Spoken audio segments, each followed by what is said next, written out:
Hello everyone, मैं प्रीति मिश्रा।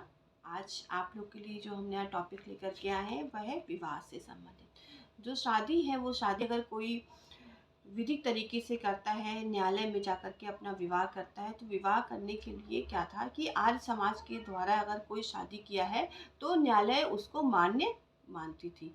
लेकिन उच्चतम न्यायालय ने एक ऐतिहासिक निर्णय दिया है। उस निर्णय के द्वारा उन्होंने बता दिया है कि जो हमारा अगर किसी व्यक्ति ने विवाह अगर किया है, विवाह आर्य समाज की शादी कानूनी रूप से उन्होंने कहा कि वो वैध नहीं है। अगर आर्य समाज की शादी प्रमाण पत्र अगर न्यायालय में उसको प्रस्तुत करता है किसी कानूनी कार्य के लिए, तो वो उसको मान्य नहीं माना जाएगा, वह शादी जो है खारिज मानी जाएगी। उच्चतम न्यायालय ने निर्णय दिया कि आर्य समाज में जो शादियां हिंदू परंपरा विधि से होनी चाहिए, जो हमारे हिंदू हिंदू अधिनियम में जो बताया गया है, उस अधिनियम के द्वारा बताया गया है कि जो शादी की जो पारंपरिक विधि है कि 7 फेरे होना चाहिए।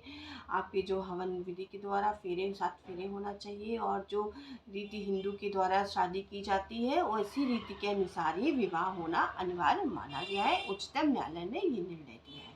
उच्चतम न्यायालय ने ये भी कहा है कि जो आपका जो दूल्हा है उसके जो जो विवाह कर रहा है, आपका जो है पुरुष महिला मेल फीमेल, जो दूल्हा दुल्हन की जो उम्र, उन्होंने भी ये भी बता दिया कि अगर कोई भी दूल्हा अगर लड़का शादी कर रहा है तो उसकी उम्र 21 वर्ष से कम नहीं होनी चाहिए। अगर कोई जो है लड़की है अगर उस विवाह करने जा रही है तो 18 वर्ष से उम्र से कम नहीं होना चाहिए।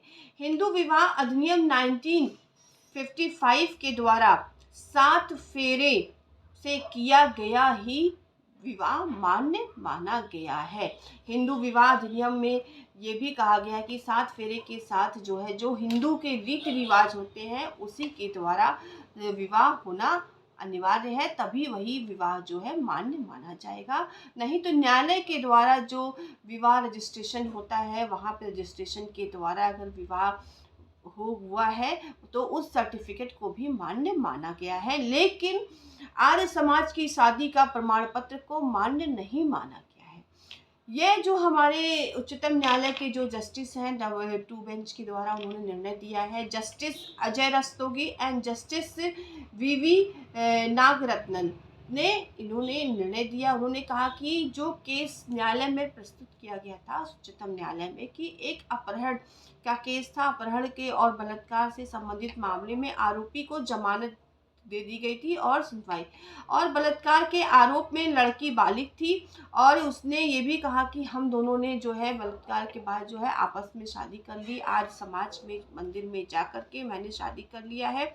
और शादी के बाद हम लोग जो है उसका जो केस जब वो न्यायालय में प्रस्तुत किया गया कि आर्य समाज के सर्टिफिकेट प्रस्तुत किया न्यायालय में, तो न्यायालय उच्चतम न्यायालय ने कहा कि आर्य समाज के द्वारा अगर कोई भी विवाह कर रहा है, शादी कर रहा है, तो वो उसका प्रमाण पत्र मान्य नहीं है।